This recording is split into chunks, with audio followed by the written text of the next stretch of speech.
معزز سامعین و ناظرین، السلام علیکم ورحمۃ اللہ وبرکاتہ۔ آج ہم سورہ النساء کی آیت نمبر 82 سے 93 تک کا مطالعہ کریں گے۔ سب سے پہلے اس حصے میں ابتدائی چند آیات کی تلاوت۔ اعوذ باللہ من الشیطان الرجیم، بسم اللہ الرحمن الرحیم۔ افلا یتدبرون القرآن ولو كان من عند غير الله لوجدوا فيه اختلافا كثيرا وإذا جاءهم أمر من الأمن أو الخوف أذاعوا به ولو ردوه إلى الرسول وإلى أولي الأمر منهم لعلمه الذين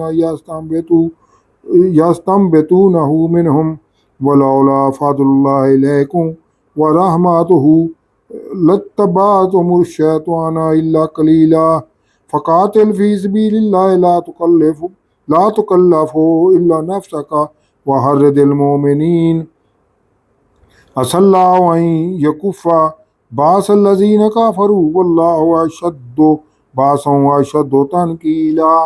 صدق اللہ العظیم۔ اب ان آیات نمبر 82 سے 93 کا ترجمہ۔ بھلا یہ قرآن میں غور کیوں نہیں کرتے؟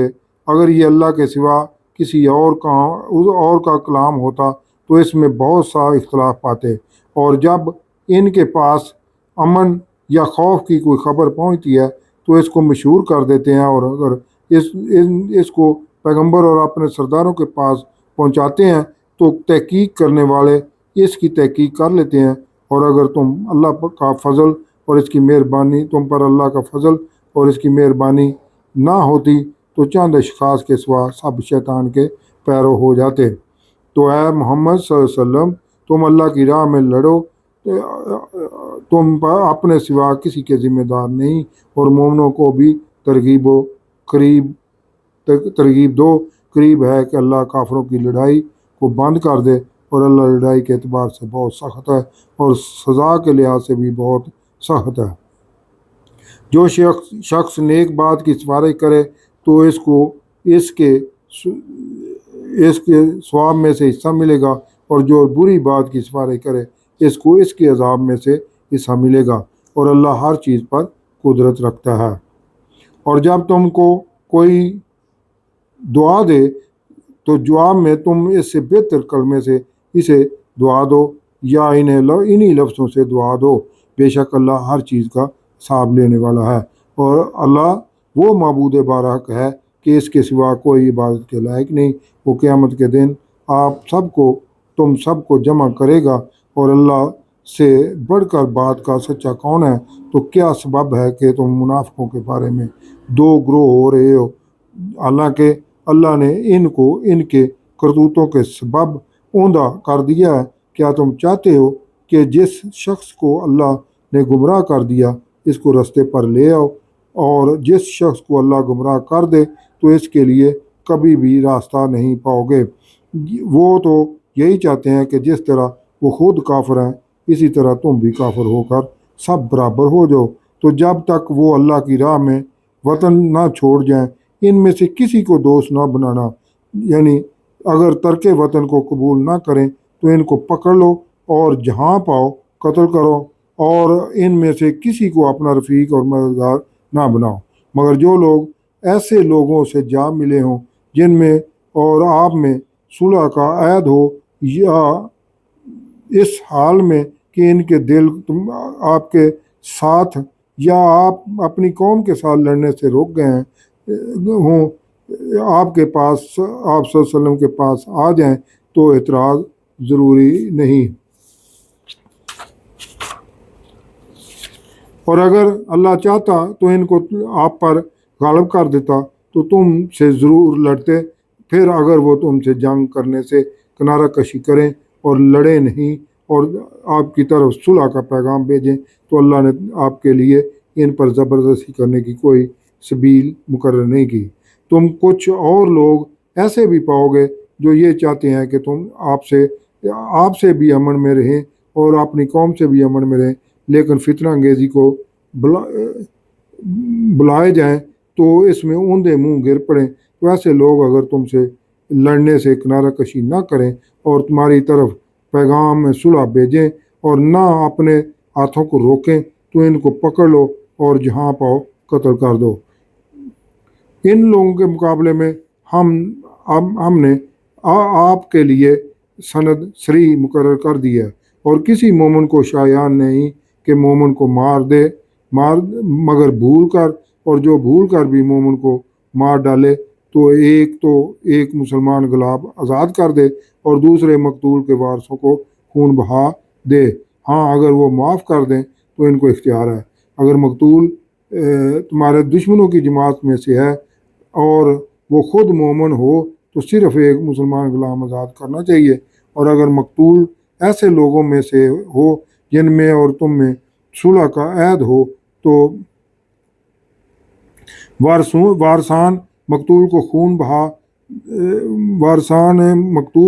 بہا دینا اور ایک مسلمان غلام آزاد کرنا چاہیے، اور جس کو یہ میسر نہ ہو وہ متواتر 2 مہینے کے روزے رکھے۔ یہ کفارہ اللہ کی طرف سے قبول توبہ کے لیے ہے، اور اللہ سب کچھ جانتا اور بڑی حکمت والا ہے۔ اور جو شخص مسلمان کو قصداً مار ڈالے گا تو اس کی سزا دوزخ ہے جس میں وہ ہمیشہ جلتا رہے گا، اور اس پر غضبناک ہوگا، اور اس پر غضبناک عذاب ہوگا، اور اس پر لعنت کرے گا، اور ایسے شخص کے لیے اس نے بڑا سخت عذاب تیار کر رکھا ہے۔ یہ ان آیات کا ترجمہ تھا۔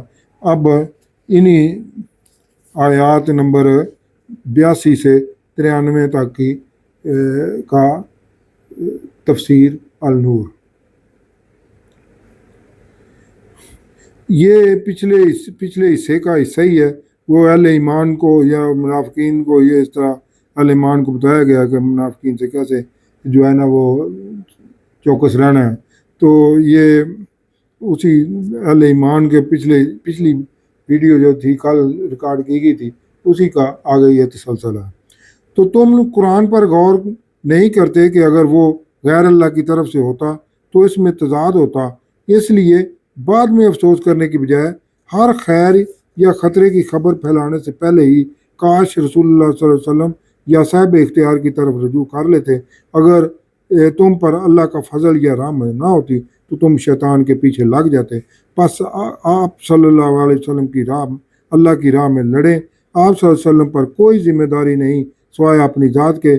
اللہ جلد ہی کافروں کی قوت روک دے گا، اور بے شک اللہ سخت ہے قوت میں بھی اور سزا دینے میں بھی۔ بھلائی کی سفارش کرنے والے کو بھلائی اور برائی کی سفارش کرنے والے کو برائی ہی ملے گی۔ اللہ ہر شے پر قدرت رکھنے والا ہے۔ منافقین پر اطاعت رسول صلی اللہ علیہ وسلم اور جہاد فی سبیل اللہ بہت گراں گزرتا تھا۔ جب کوئی سلامتی کی دعا دے تو تم اس سے بہتر یا ویسے ہی دعا دیا کرو، یعنی السلام علیکم کے جواب میں وعلیکم السلام ورحمۃ اللہ وبرکاتہ۔ اللہ کے سوا کوئی معبود نہیں، وہ یقیناً قیامت کے دن سب کو جمع کرے گا جس کے آنے میں کوئی شک نہیں ہے۔ اللہ سے بڑھ کر کون سچا ہوگا؟ منافقین کے بارے میں مسلمانوں کی دو رائے تھیں۔ ایک گروہ کا خیال تھا کہ ان کے ساتھ نرمی اختیار کی جائے کیونکہ آخر یہ ایمان تو لے آئے ہیں اور صرف ہجرت ہی نہیں کر سکے۔ یہ ان منافقین کا ذکر ہے جنہوں نے جان بوجھ کر مکہ سے اپنے ذاتی مفادات کی خاطر ہجرت نہ کی، حالانکہ مکہ سے مدینے کی ہجرت کا حکم ہو چکا تھا اور وہ ہر اہل ایمان پر فرض تھی تاکہ مسلمانوں کی طاقت کو مکہ سے دور اکٹھا کیا جا سکے اور منظم طریقے سے کفار کے ساتھ پنجہ آزمائی کی جا سکے۔ جبکہ دوسرے گروہ کا خیال تھا کہ ان اللہ کے حکم کو نہ ماننے والوں سے سختی سے نمٹا جائے۔ اللہ دوسرے گروہ کی رائے سے اتفاق کرتے ہوئے فرما رہا ہے کہ یہ منافقین الٹے پھر گئے ہیں اور ان کا ایمان سلب ہو چکا ہے۔ اللہ گمراہوں کو ہدایت نہیں کرتا۔ اللہ جس کی گمراہی پر مہر لگا دے پھر اس کے لیے ہدایت حاصل کرنے کا کوئی رستہ نہیں رہتا۔ یہی وہ منافق چاہتے ہیں کہ تم بھی ان کی طرف کفر کرو تاکہ